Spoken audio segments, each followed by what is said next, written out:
Elizondo, former director of the Advanced Aerospace Threat Identification Program at the Department of Defense, and our military analyst, Colonel Stephen Ganyard. And Mr.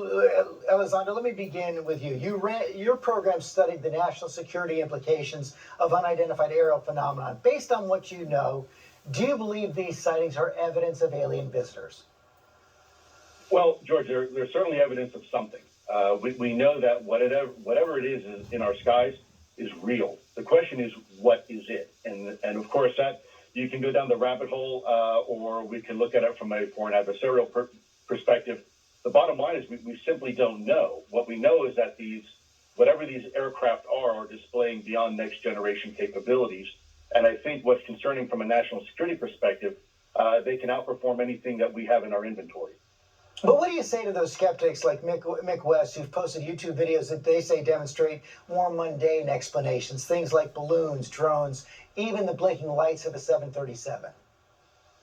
Yeah, I'd say remain skeptical, but I would also say that keep in mind that when we see a video being released online, a lot of times there's eyewitness testimony coming in from the pilots, who, by the way, are trained observers, who are actually witnessing much more than the maybe 5 or 10 seconds you see on video. And then there's also radar data. So when you have something like that, obviously you're dealing with something that's not an effect of or an artifact of the camera.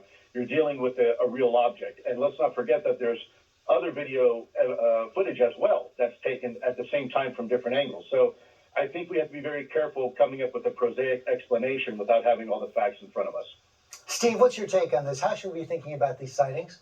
Well, I think it's intriguing, frankly, George. I think the Navy videos have some things that we've never seen before, have never been out in the public. Normally with UFOs, you'll see a picture, a grainy picture. You'll see a person that's, these people are easily spoofed. But in this case, we have data from 3 parts of the electromagnetic spectrum.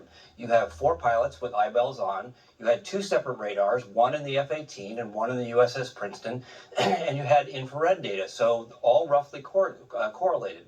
Does that mean that they were UFOs? No, it doesn't. Does it mean that there could be a scientific explanation?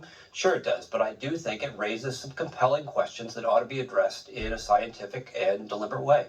You're a former Marine fighter pilot. I have to ask you, did you ever see anything you couldn't explain?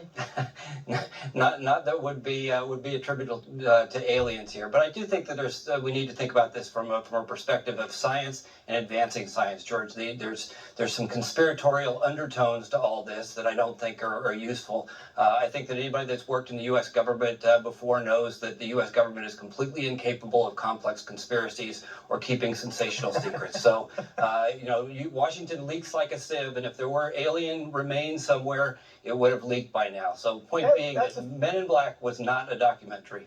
That's a fair point. But Mr. Elizondo, let me ask you, is it fair to say that the government does know a lot more than has been released so far? And should we expect some surprises in the report? Yeah, George, that's a great question. Whether or not we know more, I think what's fair to say is that we have a lot more data. We have a lot more information. And what we need is a robust, enduring capability to collect and analyze that data over time. And then hopefully then we can start drawing some conclusions of what these things are. I agree with the Colonel. He's absolutely right. We need to have a very fair-minded, I think a very purposeful, deliberate, scientific approach to this. And I think it needs to be a whole-of-government approach. I don't think it needs to necessarily be a Department of Defense or intelligence community-only type study. I think we need to include folks like Department of Energy and FAA and DHS, academia, and the scientific community. And finally, Steve, we only have a few seconds left, but what are the big national security implications if indeed we do have evidence that these are alien visitors? Is there anything we can do about it?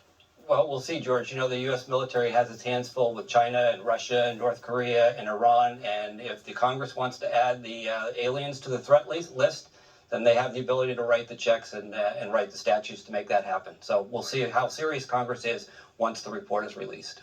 Report is coming soon. Thanks very much for your insight. Thanks to both of you.